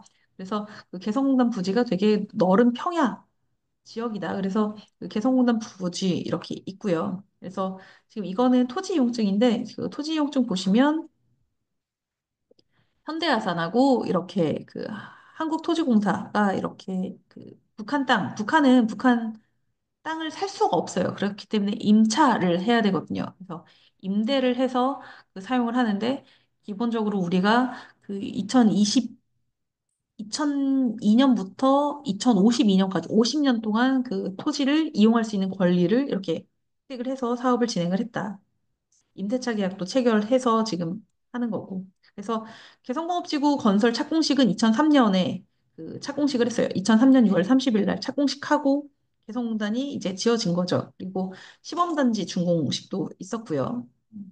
이거 보시면 그 문화유적 그 개성공단 근처에 있는 그 이제 문화유적을 남북 공동 발굴 사업을 해요. 우리나라도 왜 그 지금 핵심 지역 같은 거, 문화유적이 이제 많이 출토되는 지역 같은 경우에는 그 뭔가 건설을 하기 위해서 땅을 파다 보면 이렇게 유적들이 나오거든요. 그래서 이런 문화유적들을 발굴하는 것들을 하는데 개성공단 같은 경우에도 파면 뭐 팠다 하면 고려 시대, 그다음에 조선 시대 이런 문화재들이 많이 출토가 돼서 예, 그 남북한이 이제 그 문화유적을 공동 발굴했었다. 그리고 개성의 문화유적들은 굉장히 그래도 관리가 잘 돼 있어요. 그래서 그 문화유적들을 이렇게 관광산업으로 이렇게 발전시켜서 그 뭐 나중에 활용할 계획도 그 세우고 있었죠. 지금 이거는 지금 뭐 문화재들 그 모습들인데 한번 보시고요. 그래서 이제 그 토목공사부터 시작해서 부지 조성공사를 시작을 했고 그 제가 지금 있는 뭐 개성공업지구 관리위원회도 개소를 했습니다. 2004년에. 그래서 개성공업지구 관리위원회도 그 개소를 했었고 운영 체계 보시면 남북 간의 공동 그 위원회가 있어서 그 당국 간에 이제 해결해야 될 이제 문제들이 있거나 이러면 그 남북 공동위원회에서 하는데 그래서 지금 한국 같은 경우에는 그 남북협력지구 발전계획단이라는 거, 통일부 지금 산하에, 그러니까 통일부에 있었고, 그다음에 그 중앙특구 개발지도 총국이라고 북측의 당국이 이렇게 남북공동위원회에서 이제 서로 했고, 그다음에 그거를 대리해서 하는 게 이제 그 한국에는 개성공업지구 지원재단, 남측에 이제 법인을 세워서 우리가 그 통일부에 있는 남북협력지구 발전기획단에 보고를 해가면서 그 사업을 대리를 했고 개성공업지구 관리위원회 북, 북한에 있는 법적 근거의 토대에 따라서 설립되어 있는 이 위원회는 이제 그 북한에 있는 그 개발 총국하고 이제 업무 협조하고 현안 협의를 하는 방식으로 진행을 했었다. 그래서 국내 모기업하고는 재단이 하고 뭐 이렇게 그 개성에 있는 입주 기업들하고는 관리위원회에서 관리를 하고 생산활동 뭐 지원하고 관리하는 것들을 진행을 했었다. 그래서 관리위원회 기능은 그냥 짧게 보시면 돼요. 그래서 그 개성공업지구법, 북한에 있는 그 개성공업지구법에 근거해서 그 관리위원회가 그 설치가 돼서 운영이 됐었고, 그리고 그 관리위원회를 그 개성공업지구 지원에 관한 법률이라는 한국 그 법률에 따라서 그걸 인정을 해주고 공단의 관리, 그다음에 행정지원, 경영지원, 출입지원, 신변보호 뭐 이런 그 여러 가지 그 북한에서 그 해야 할 모든 일들을 다 관리를 하고 있었다. 그래서 여기 보면 뭐 투자 조건 조성, 뭐 투자 유치, 뭐 기업 창설 승인, 기업 등록 뭐 부동산 등록 집행 뭐 여러 가지 다 있잖아요. 노무 뭐 경영 지원 이런 것들. 그다음에 뭐 입출입 관리, 물자 관리 이런 것들 다 진행을 하고 있었다. 그리고 그 개성공단 내에도 은행이 있어야 될 거 아니에요. 서로 뭐 급여도 줘야 되고 그다음에 서로 그 북한 쪽으로 물류 들어가고 돈 들고 나야 되니까 그래서 우리은행이 개성공단 지점을 개설을 해서 뭐 영업을 했었고 우리 한전에서 이제 그 개성공단으로 전기 공급을 했었습니다. 북한 측 담당 기관 총국 그 사무소 그 준공식 사진인데 이거 보면 뭐 북한 사람들이에요. 근데 뭐 좀 외모는 큰 차이가 없죠. 보면. 근데 이제 뭐 키 평균 신장이 아무래도 그 영양 상태 때문에 한국보다는 약간 작다. 뭐 이렇게 볼 수 있고 그다음에 뒤에 그 현수막 보면 주체 쓰잖아요. 주체 94년 뭐 이렇게 그 주체를 이제 그 서기를 쓰는 게 아니고 주체 연호를 따로 쓴다는 게 이제 북한의 그 특징이라고 할 수 있겠죠. 그리고 개성공단 남북 그 직통전화 개통하는 했었어요. 2005년에. 그래서 KT에서 그 남북한의 통신 개통했었고. 그래서 2005년에 그 빈 부지 그러니까 2003년 빈 부지 봤을 때보다 그 2005년에 그래도 좀 건물 세워졌는데 2008년에는 뭐 건물 많이 들어섰고 그다음에 개성공단 문 닫기 전에 가장 찍어놓은 사진 보면 건물도 굉장히 많이 들어섰고 그 조성이 잘 돼 있죠. 개성공단 주변에 있는 그 주변 모습하고 시내 모습들인데 보면 뭐 살림집들이에요. 살림집들인데 굉장히 다 저층으로 이렇게 그 획일적으로 그 지어져 있어요. 그 특색 있게 따로 지은 게 아니라. 그래서 이런 사진들 한번 보시면 참고 삼아서 보시면 될 것 같아요. 이게 이제 건물 외관인데 사실은 우리나라의 주택 양식하고는 조금 많이 차이가 있어요. 중국하고 오히려 주택 그 양식은 좀 더 비슷한 모습이다. 우리나라는 아파트에 이렇게 테라스 구조를 잘 안 하잖아요. 특히나 그 북한 같은 경우에는 추운 지역이기 때문에 테라스 구조가 있는 게 굉장히 이상하고 낯설게 여겨질 텐데 그 러시아도 그렇고 중국도 그렇고 저런 스타일의 그 집들이 굉장히 많아요. 그래서 북한 같은 경우에는 건축 양식이 한국하고 좀 많이 달라요. 그래서 뭐 동남아, 중국, 그 러시아 양식하고 많이 비슷한 모습을 보인다라는 거 보시면 될 것 같아요. 음. 그 개성공단 내에 이제 공장 그 모습들인데 이거는 우리 그 한국에서 지었기 때문에 뭐 여러분들 지나가다가 보면 많이 볼 수 있는 그런 공장 유형이죠. 그래서 보시면 아파트형 공장들 뭐 한국에 있는 거랑 거의 동일하게 지었어요. 우리가 직접 가서 지은 거기 때문에. 그래서 이렇게 보시면 되고 이렇게 주로 이제 섬유, 봉제, 의류 기업들이 많이 들어가 있다. 아까 말씀드렸죠. 아무래도 군사 안보적인 이유 때문에 노동 집약적 산업이 많이 들어갈 수밖에 없었다. 그래서 이제 이렇게 됐다. 그리고 연도별 가동기업 현황 한번 보시면 되는데요. 2006년에 처음 그 세생 돌아가기 시작했을 때는 30개밖에 안 됐었지만 마지막에 문 닫고 나오기 전까지는 125개까지 늘어서 엄청나게 뭐 그 처음보다 3, 4배 이상 늘었다는 거고 그런데 업종별 분포 보면 섬유가 59%, 그다음에 나머지 기계금속, 기계금속이라고 해서 그것도 엄청나게 거창한 게 아니라 그냥 정말 작은 부품들 만드는 거, 그냥 손이 좀 많이 가는 부품들 만드는 거라고 생각을 하시면 되고 전기전자, 뭐 화학 이런 것들도 다 이렇게 그 기술 집약적인 산업보다는 아무래도 노동 집약적 산업들이 많이 들어가 있다. 이거 북한 근로자들 생활 모습인데 출퇴근하는 모습들이에요. 이거 우리가 그 집어넣어 놓은 버스예요. 출퇴근용 버스. 그래서 그 이 버스 뭐 과거에 좀 한 작년, 재작년에 그 무단으로 이제 운행하는 거 뭐 적발됐다 이런 것들이 VOA를 통해서 뭐 보도되기도 했었죠. 그러면 북한 주민들이 이제 지금 뭐 걸어서 다니거나 버스 타고 다니거나 아니면 자전거 많이 이용을 하고 있다. 그리고 이제 북한 근로자들 이제 근무 모습인데 이 신원이라는 그 의류 기업이에요. 그 신원이라는 이 의류 기업에서 지금 뭐 사무실에서 일하는 그 모습이네요.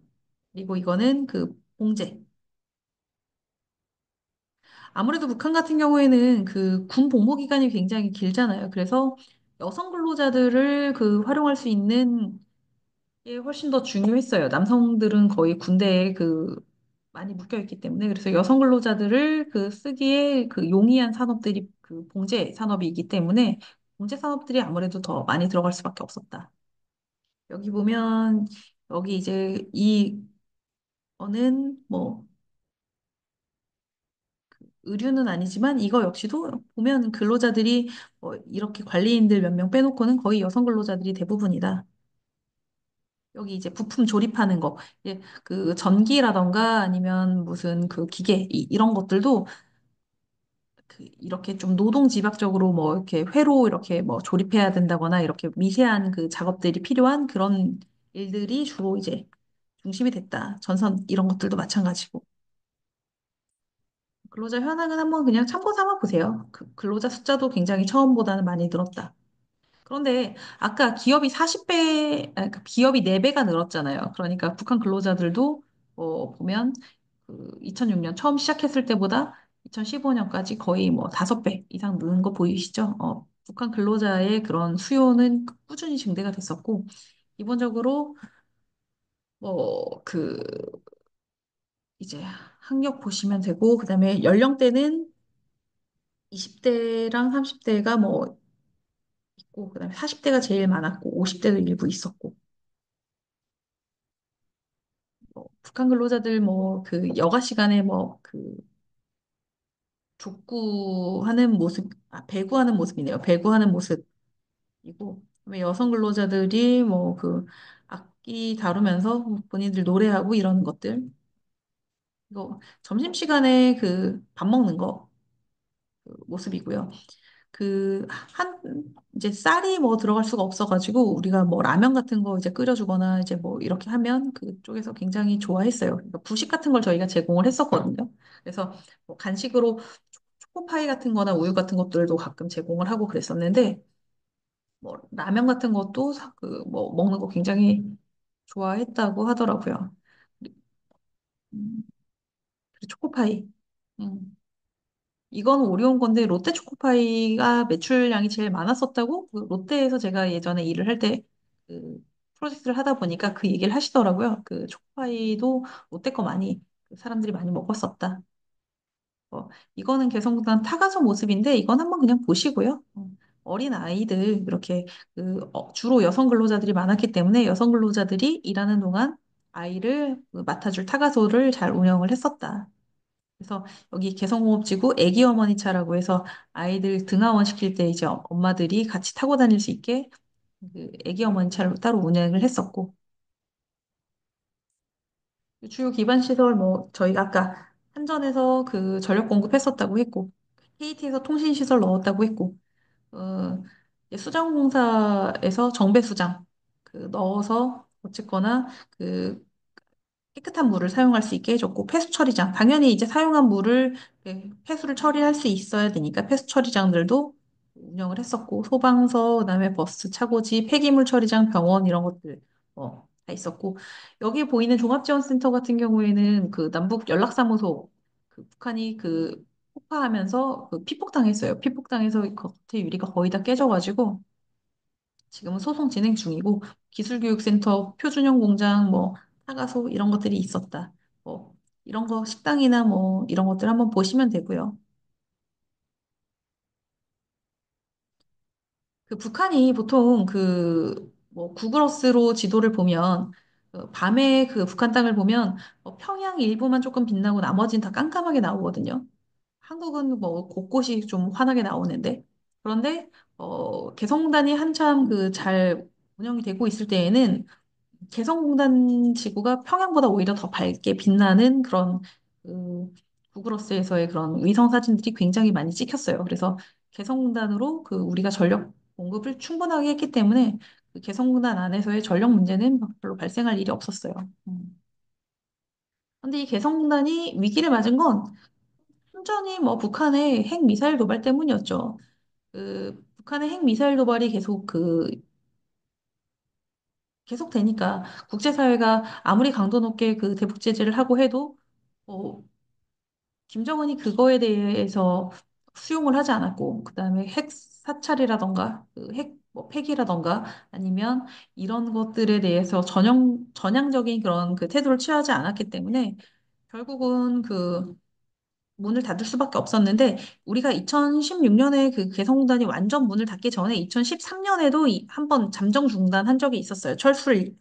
한 적이 있었는데 2016년 2월부터 지금까지는 완전히 중단돼 있는 상태다. 그래서 그 당시에 뭐 처음에 이제 그 북한이 기습적으로 개성공단을 폐쇄를 한 거였고, 그러니까 우리나라에서 뭐 폐쇄를 했다고 생각을 하는데 뭐 그렇진 않아요. 근데 그 물건 놔두고 떠나라고 이제 북한이 이제 기습적으로 개성공단을 폐쇄를 한 거였고 우리나라는 철수할 수밖에 없는 상황이었다. 보시면 여기 나와 있죠. 물건 놔두고 떠나가라. 북한이 기습적으로 개성공단 폐쇄했다.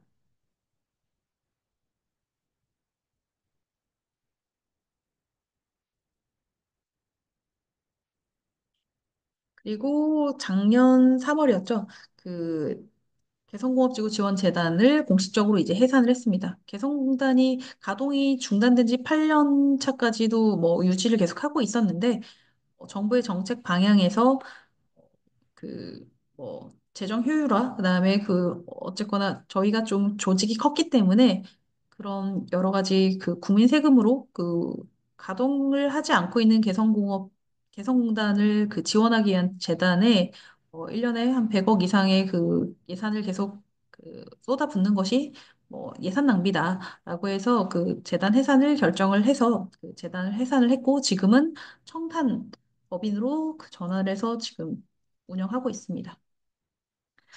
그러면 남북 교류협력 무슨 과제와 어떤 전망을 할 수 있을까? 사실은 그 전망을 하기도 애매하고 어떤 과제가 있는지는 뻔히 알 수 있어요. 기본적으로 우리가 개성공단 사례에서도 알 수 있듯이 남북 교류협력을 하려고 하면 북한이 이런 식으로 일방적으로 그 공단을 문 닫을 수 있게 하거나 아니면 어, 우리의 자산을 북한이 무단으로 탈취할 수 있는 그런 구조라고 한다고 하면 누가 할 수 있겠어요? 누가 앞으로 경제협력을 하겠어요, 북한하고? 그런 것들을 그 방법을 방지하지 않는다고 하면 쉽지 않을 것이다. 그래서 그리고 사실은 개성공단 사례를 두고도 많이들 말씀을 하세요. 그 북한하고 정말 그 경제협력을 하는 게 맞느냐? 북한하고 교류협력을 과연 하는 게 맞는 것인가 하는 근본적인 그런 질문들도 많이들 하시거든요. 그래서 어떤 방향으로 가는 것이 가장 현명할지에 대해서 고민을 한번 진지하게 해볼 필요가 있다. 지금 이렇게 닫혀 있는 시점에. 그래서 보시면 남북교류협력이 활성화되기 위해서 다시 이제 재가동되기 위한 전제 조건은 필요하다. 첫 번째, 뭐라고 했죠? 한반도 비핵화가 이루어져야 된다. 일단은 북한이 그 핵 개발을 계속하고 미사일을 계속 그 도발을 하고 있는 상황에서는 우리나라가 국제사회하고의 그런 대북 제재에 보조를 맞추지 않고 국제사회의 대북 제재를 위반하면서까지 북한하고 남북교류 협력을 할 수는 없다. 그렇기 때문에 북한이 한반도 비핵화 프로세스를 적극적으로 추진을 할 필요가 있다. 그리고 생각을 해보세요. 북한에서 핵을 개발을 하지 않고 있어요. 그러니까 핵을 개발을 계속하고 미사일을 계속 개발을 해요. 그런데 우리가 북한이 달러를 벌어들이는 일을 하는 게 과연 맞는 것인가 하는 근본적인 그런 질문들도 나오거든요. 왜냐?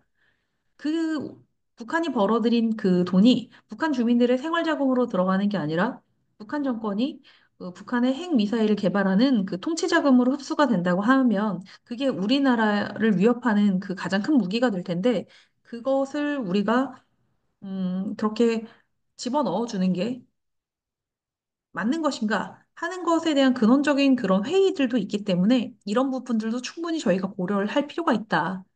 그래서 한반도 비핵화 프로세스에 북한이 그 적극 협력하지 않는다고 하면 활성화되거나 아니면 남북 교류 협력을 재개하기 쉽지 않을 것이다. 그리고 대북 제재가 완화되거나 혹은 해제가 돼야지 지금 상태에서는 그 제재 위반이라고 제가 여러 번 말씀을 드리잖아요. 북한하고 경제 협력을 하는 거. 그렇기 때문에 쉽지 않다. 그리고 한국도 원해야 돼요. 한국도 원하고 북한도 원해야 한다. 그래서 활성화를 하기 위해서는 패키지 딜 전략도 필요하고 다중 연계 전략도 필요하고 국제 협력 전략도 필요하다. 이건 제가 생각하는 그 방안이에요. 포괄적 패키지 방식을 이용한 접근을 필요할 수 있다. 왜냐면 북한한테 먼저 비핵화하라고 하면 북한도 우리를 믿을 수가 없잖아요. 너네 뭘 믿고 우리가 일단은 비핵화하냐. 너네가 우리한테 무엇을 줄 건지, 우리가 비핵화를 하면 얻게 될 수 있는 게 뭔지, 체제가 안정이 보장이 될 건지, 이런 거에 대한 우리가 확정, 약조를 할 수 없기 때문에 북한도 우리를 못 믿긴 마찬가지거든요. 서로 불신을 하는 사이이기 때문에. 그러니까 포괄적 패키지 방식을 활용해서 어떤 합의 지점에 어떤 그런 혜택 아니면 그런 그거에 대한 정산을 진행을 할 것인지에 대한 그런 아주 세밀한 협의가 필요할 거다. 그리고 그거에 대한 그 공인된 절차를 밟는 게 필요하다.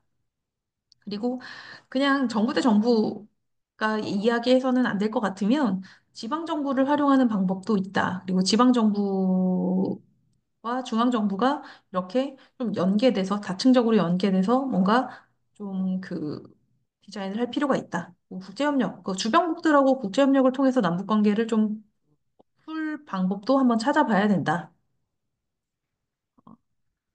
그런 차원에서 설명을 드리는 거고, 그리고 국제기구 같은 것들을 좀 활용을 하는 방법들도 있어요. 북한이 우리랑 얘기를 안 하고, 뭐, 국제사회와 대화를 단절한다고 하지만, 북한도 국제기구에서의 그런, 뭐, 소임을 다 하거나 아니면, 뭐 기후라던가 본인들이 관심 있는 분야의 국제기구에서의 활동은 꾸준히 하는 편이거든요. 그러니까 그런 국제기구들을 통한 그런 협력 방안 같은 것들도 고민할 필요가 있다.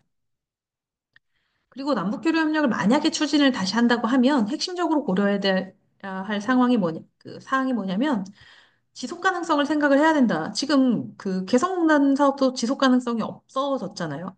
과거에 그나마 개성공단은 지속 가능한 사업으로 인정을 받았지만 개성공단 자체도 지속 가능성이 없다. 근데 개성공단 사업 말고 다른 사업들은 더 지속 가능성이 없었어요. 보통 일회성 사업이나 이벤트성 사업이 훨씬 더 많았거든요. 그래서 지속 가능성을 고려한 교류 협력이 필요하다. 그리고 뭐 연계성을 고려를 해야 된다. 그러니까 그러니까 행위 주체가 누가 됐든 간에 그 주체가 그 사업을 추진할 수 있는 그런 연계성을 확보를 해야 되고 수용 가능성도 일단 확보를 해야 된다. 그러니까 북한이 수용을 할 수 있어야 되잖아요. 우리가 하고 싶은 사업을 갖다 준다고 북한이 무조건 할 수 있는 건 아니에요. 그러니까 북한이 과연 우리가 이런 사업을 하자고 했을 때 수용 가능할까?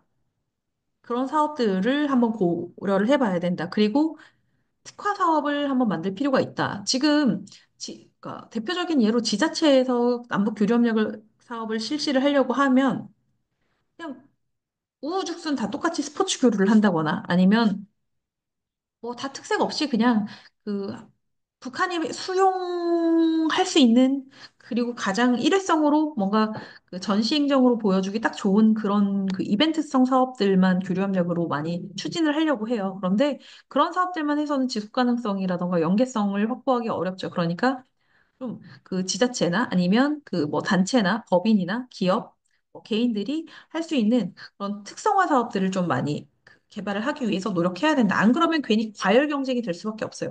예를 들어서 북한에서 축구팀은 한 팀이에요. 축구팀 한 팀을 들여오기 위해서 뭐 광역지자체 한 17개가 전부 다 그 경쟁을 붙는다고 생각을 해보세요. 그럼 쓸데없는 출혈 경쟁을 해야 되잖아요.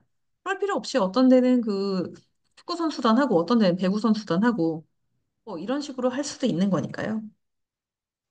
그리고 남북 그 경제협력 시 고려할 사항은 한번 그냥 쭉 읽어보세요. 별로 중요하지 않아요. 근데 그 만약에 여러분들 그 제가 여러분들한테 그 이제 팀 프로젝트 그리고 여러분들이 중간고사 이제 그 대체 과제로 낼 그 과제에서 여러분들이 이제 통일한국 시대에 무엇을 할 것인가 할 때 이 사항들을 좀 고려를 해서 참고해서 본다고 하면 과제하는데 그다음에 팀 발표 준비하는데 도움이 많이 될 거예요. 그러니까 내가 사실은 어떤 사업을 해야 될지 헷갈리잖아요. 근데 그 헷갈리는 것들이 이런 사업들을 한번 좀 이런 차원에서 내가 생각을 한다고 하면 좀 현실성 있는 것들, 현실성 있는 사업 아이템을 내가 제시를 할 수 있겠구나. 라는 걸 여러분들이 알 수 있을 겁니다. 그리고 이거는 뭐 그냥 참고 삼아서 남북 경협 같은 경우에 나중에 한다고 하면 이것도 여러분들 참고 삼아서 보시라고. 돈주의 건설 사업 추진 방식을 좀 활용을 할 필요가 있다.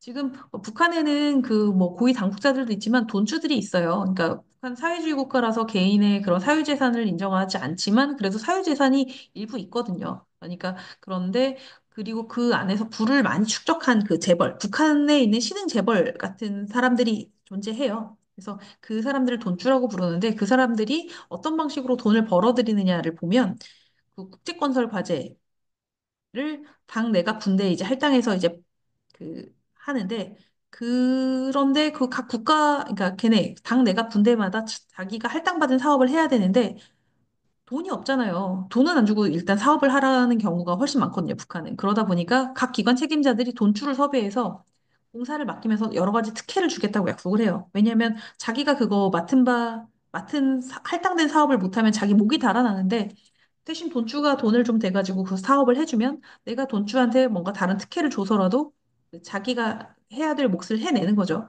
그래서 기본적으로 뭐 돈주들이 뭐 투자금보다 더 큰 이득을 얻을 수 있게 뭐 일부 건물 사용권을 넘겨받고 뭐 이런 식의 뭐 임명 계약을 체결하기도 하고 그다음에 돈주가 뭐 어떤 건설 사업을 하라고 했을 때 그걸 한 다음에 사용권을 뭐 수취해서 그 임대 수익을 확보하기도 하고 이런 식으로 해서 하니까 이런 방식들도 뭐 고려해 볼 수 있다. 여러분들이 한번 생각을 해 보시라는 거죠.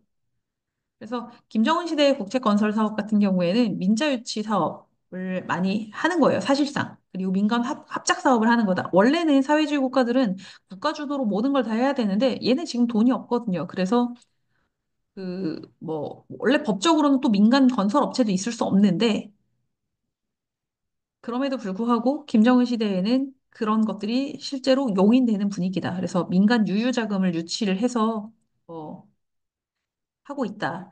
그런데 아까 사용권을 그 돈주한테 준다고 했잖아요. 그런데 이거는 법적으로는 그 북한 법적으로는 보장받을 수 없는 권리예요. 그렇기 때문에 투자금을 떼이는 경우들도 왕왕 있다고 해요. 그런데 투자금을 떼이거나 이런 일들이 생기면 돈주들이 그다음부터는 안 도와줄 거 아니에요. 그래서 그 지방에서는 특히나 본인들이 이제 그 당국자들이나 이런 그 사업체 담당자들이 자기들이 목숨 부지하려고 이런 사람들을 뭐 좀 그래도 키워주고 그 이 사람들한테 그런 법적으로 보장되는 계약은 아니지만 이런 계약들을 보장해주기 위해서 노력하고 있다. 네. 이제 그 오늘 그 교류협력 현황 과제 들었는데요. 여러분들이 오늘 수업 들으면서 궁금했던 점을 그 퀴즈에다가 남겨주시면 그 퀴즈에서 크게 모아가지고 제가 5주차 수업 시간 시작하기 전에 먼저 3주차 거 오늘 배웠던 수업에 대한 내용의 Q&A를 먼저 하고 그 다음 수업으로 그 분당국 통일 사례를 통해서 본 교훈 수업 진행을 하도록 하겠습니다. 여러분들 긴 시간 동안 수업 듣느라고 고생을 하셨고요. 아무튼 여러분들이 이렇게 그 수업을 진행하는 방식이 익숙하지 않을 텐데, 그래도 그잘 따라와 주고 계셔서 참 다행인 것 같아요. 혹시라도 수업을 듣다가 좀 어려운 점이 있거나 아니면 좀 헷갈리는 부분이 있거나 아니면 이런 부분들은 좀 개선해 줬으면 좋겠다는 내용들이 있으면 그런 내용들도 Q&A나 아니면 저한테 이메일 아니면 그 이 캠퍼스 앱 어플 보면 뭐 메시지 보내기 기능도 있더라고요. 그런 것들 활용해서 저한테 연락 주시면 되겠습니다. 오늘도 진짜 고생 많았고요. 다음 주에는 제가 그 늦어도 일요일까지는 그 여러분들한테 실시간 줌 그 회의 링크 보내드릴 거예요. 그러니까 그 줌 회의 링크 들어와서 그 탈북민 특강 그 잘 계속 들어주시면 감사하겠습니다. 네, 이상입니다.